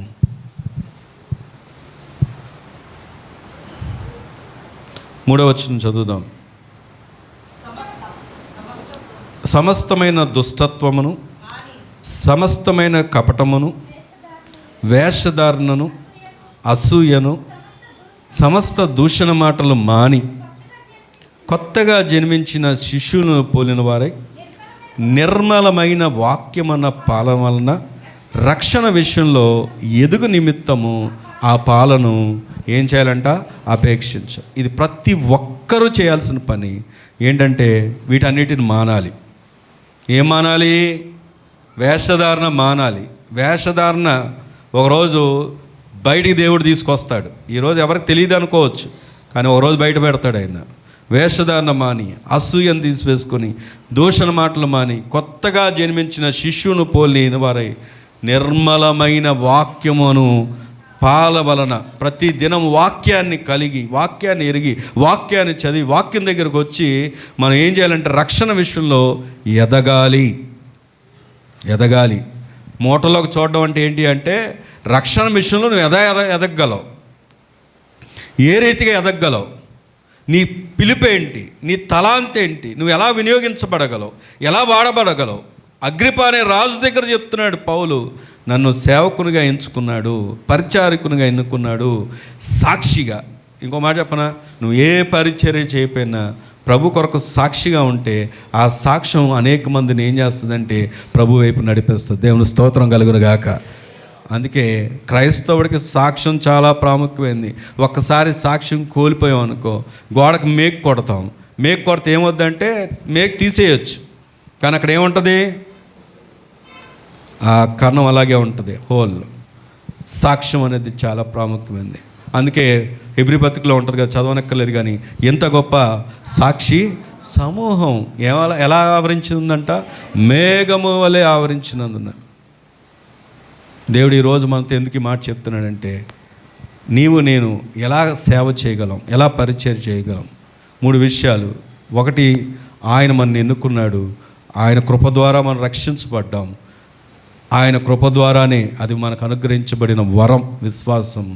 2వది ఏం చేయాలంట, సత్క్రియలు చేయాలి. ముందుగా మనం ఆ సత్క్రియలు చేయడానికి ఎన్నిక చేయబడ్డాం. 3వదిగా గమనిస్తే నువ్వు ఎదగాలి, మనం ఎదగాలి, ప్రతిదినం వాక్యం ద్వారా ఎదగాలి, ప్రభు కొరకు ఏదైనా చేయాలి. ఆ ఏం చేయగలవో నువ్వున్న స్థానంలో, నువ్వున్న పరిస్థితుల్లోనే నీవు కొంచెంలో చేస్తే, నమ్మకంగా చేస్తే దేవుడు నీకు ఇంకా అధికమైన ఆశీర్వాదాన్ని నమ్మకత్వంగా దేవుడు ఇస్తాడు. దేవుడి దినం మట్టి కృప మనందరికి అనుగ్రహించి దీవించునుగాక. ఆమేన్. ప్రార్థన చేసుకుందాం.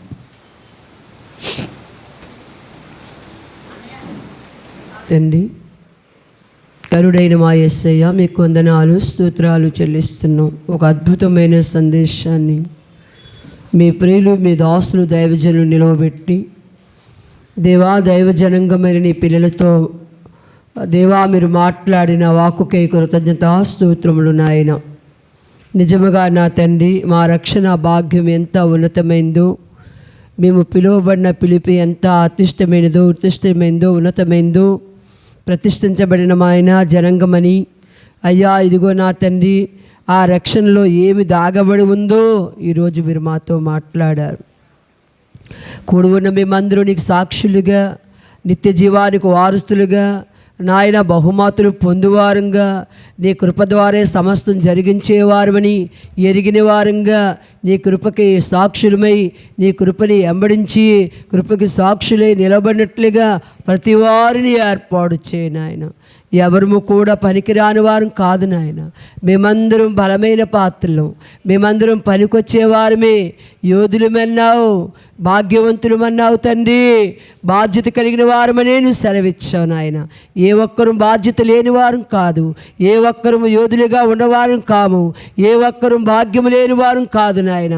మేమందరం ఆ భాగ్యములో పాలు పొందిన వారమే, ఆ యోగ్యతలో పాలు పొందిన వారమే, ఆ బాధ్యతలో పాలు పొందిన వారమే, పొందిన వారు నాయన.